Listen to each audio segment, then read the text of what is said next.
A story of a boy, a girl, and a universe. Hello there, good people. Welcome back to Icelandic Psycho. I'm Stephen Eagle. Today we're gonna be ranking the Star Wars films. Not a ranking that I thought I would be doing, but the fact of the matter is, when I watched a video from a fellow YouTuber, a friend of mine, Michael Bartlett, over at Michael Bartlett Film, I found that I had quite a few things to say about the Star Wars film, because the fact of the matter is actually that I used to be this big Star Wars fan. At least I thought I was. I made quite a few Star Wars videos, some with many million views on another channel. When I was a kid, I used to watch Star Wars like over and over, just on repeat, and play outside in the wild when I was very young, which was a lot of fun. Star Wars was a lot of fun. I really liked Star Wars. I have to admit that. It's somehow somewhat dead to me today, since this Disney woke crap took over. But that doesn't change the fact that there are quite some treasure film and a great universe to really explore. And there's a real reason why Star Wars is popular, because this universe is something that you just want to immerse yourself in. So this list of mine that we're about to get into is, I guess you could say, more of which film I would rather watch. I'm not trying to film professor this list too much. Not this time around.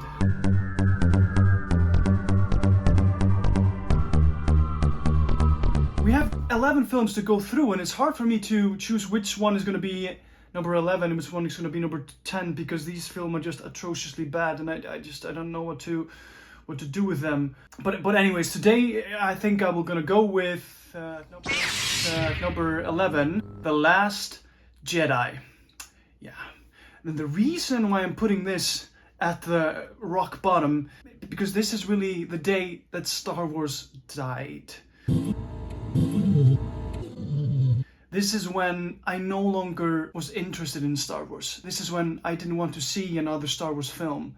So I think this is a good enough reason to put this at rock bottom. And this doesn't feel like a Star Wars film. This just feels like some people joking around, making some Star Wars spoof in a way. And Mark Hamill, he was really out there saying that he didn't believe in this approach. This wasn't Luke Skywalker and all of those things. I read that and I said, what? But of course they shut him up and made him come back and said, "Oh, I'm just kidding around, it's all good." Because nobody's allowed to have an opinion today, right? That's how it is, yeah. So I actually, yesterday I watched a few scenes and I realized that in a way it's okay, the way that the film is structured. There's a lot of action going on. But then on the island, it's more relaxed conversations and such. But I don't know, I'm trying to say some good things about the film. I mean, it's really bad. Actually, I fanboyed the heck out of the moment where Luke comes back and faces Kylo Ren. It was not the scene that I wanted to see. It's not enough to save a movie that just really killed Star Wars for me. Number 10. Rise of Skywalker. Now, like I said, when I watched The Last Jedi, Star Wars died, and I was no longer interested to see a Star Wars film, and it took me quite a while to push myself into the cinema and watch this film, and this is the first Star Wars film that I was just really bored, because there was nothing exciting about it. I was not waiting for anything. I was not invested in the characters.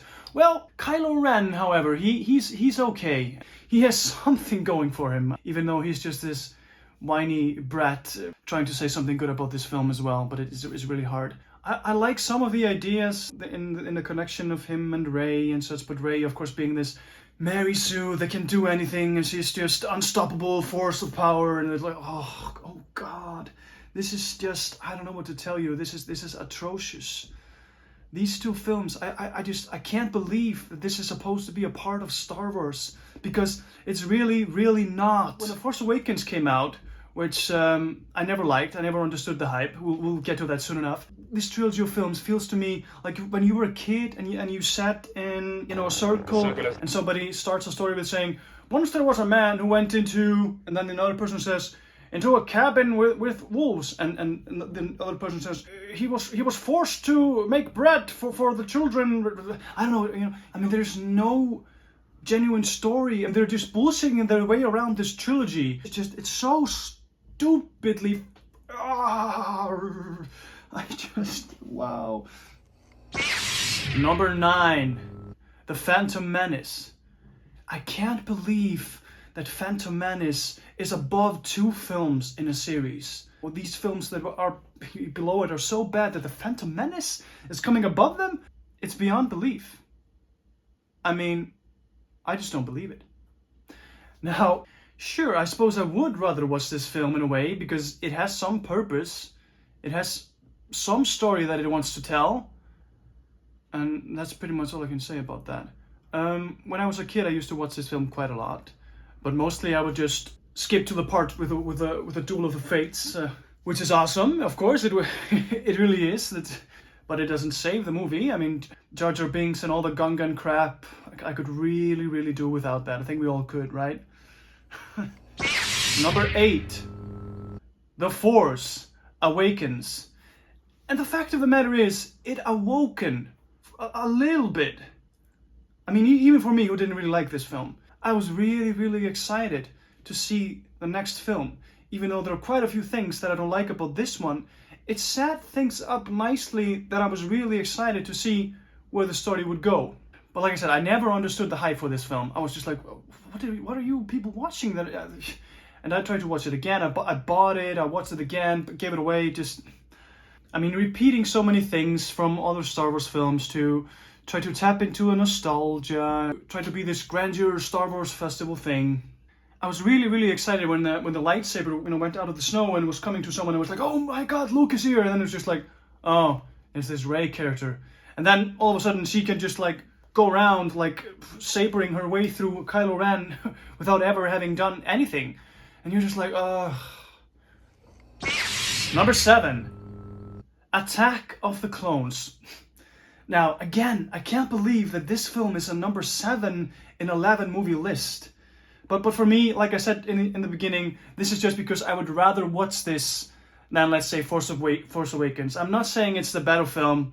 It's probably not, right? I mean, I would have to watch them back to back. But I would rather watch it, I guess, because of the Clone Wars, the duel between Obi-Wan, Anakin, Count Dooku versus Yoda. I mean, I was just totally blown away when I first saw the scene in the cinema. I just couldn't believe that Yoda could do all that. I mean, still, there are not many good things that I can say about this film. There's not. Coming in at number 6, Rogue One. Yeah, I believe most people would put this higher on their list. This is a film that I only saw once in the cinema. Didn't really care for it, didn't buy it on physical media. People were really hyped about this film. Never understood that as well. But of course, Vader going around with his Vaderism was pretty cool. It was awesome. I will definitely admit that. And it has something going for it. It has a nice atmosphere at time. But the fact of the matter, I really didn't care for the 2 main characters. And what happens to them at the end, I was just like watching the film and I was like, really? So this is happening? And I'm supposed to care? Because I really don't. And that is a bad thing. That takes you out of the experience that they're trying to make you experience, right? No, but there are some really genuinely great scenes in this film. So that's why it comes in at number 6, and I feel it genuinely shouldn't be lower, but I mean, some people would definitely have it higher. But I would just definitely rather watch the top 5 films. So coming in at number 5 is Solo. Of course, this is not a film that most people have higher on the list, but this was the first film of the Disney Star Wars films that I was watching in the cinema, and I was like, you know what? I actually like this. I can't believe I actually like this.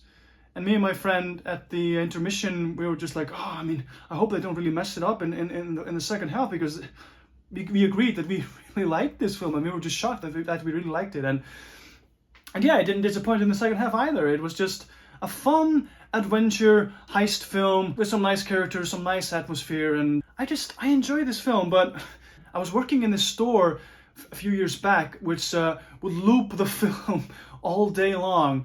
So that kind of ruined it for me, because now it would take some few years, you know, to watch it again. But yeah, I do like this film. Coming in at number 4, Return of the Jedi. Now this is a film that back in the days I would probably put at number 1, just because of the final battle and the emotions and the payoff of that. And also I really like the beginning. One of my favorite scenes in cinema when I was younger is the scene where Luke gets the lightsaber and just like moping around with it, like going crazy. The Ewoks, which I never liked. I never enjoyed the Endor scenes. It slows the film down for me and just makes it a little bit dull. What could have been this grandeur finale, which in some parts it definitely really is. The things that are happening with Vader, Emperor Luke are great. I mean, they're awesome. Number 3, Revenge of the Sith. You turned her against me! You have done that yourself.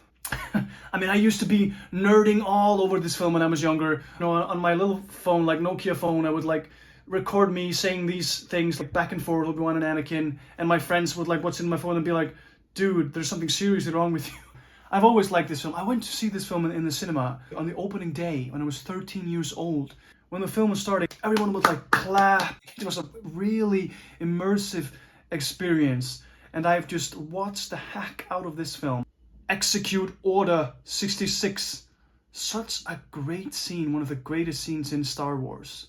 Hayden Christensen blissfully is so much better here than he was in Attack of the Clones. In Attack of the Clones, it's just like, you can't believe how bad it is sometimes. Ewan McGregor, I like him as Obi-Wan. He's not perfect because of the dialogue, the directing and such, but Revenge of the Sith, it really hooks you in. It's emotional, it's grand, and what an epic battle between Obi-Wan and Anakin. And Revenge of the Sith is above and beyond the best prequel, no doubt. I mean, what a story. What a story, Mark. Number 2, A New Hope. The film that started it all. Immerses you into this universe in a great way. Follows the story of R2-D2 and C-3PO in the desert, escaping from this evil clutches of Darth Vader, stumbling onto this farm boy, Luke Skywalker, and going on an adventure with him to try to save Leia.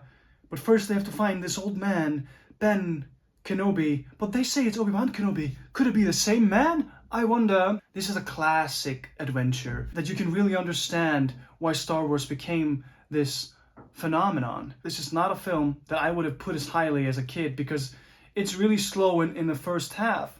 But now I really like the build-up.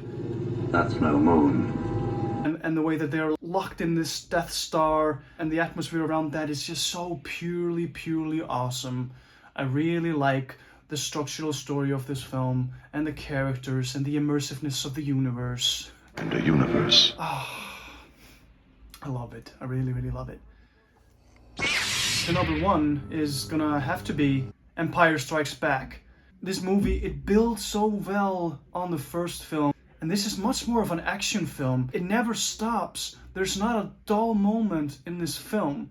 And Han Solo and Leia and all of that going around is just so awesome. I wish we would have gotten more of that in Return of the Jedi. That atmosphere that we get there in all of these action scenes and the banter between Leia and Han. He told me enough. He told me you killed him. No, Luke. I am your father. I mean, it's just so iconic. This film, it just goes down in history as one of the best films, action films ever made, no doubt. It builds ever so slightly on this universe and immerses you even more. The Force is with you, young Skywalker, but you're not a Jedi yet. So ladies and gentlemen, this has been my list of the Star Wars films. Now tell me yours down below. Let's have a friendly discussion now, shall we? Some amazing films, some real crap, and somewhere in between. Happy holidays. I'm Steven Eagle. This has been Icelandic Psycho. Over and out.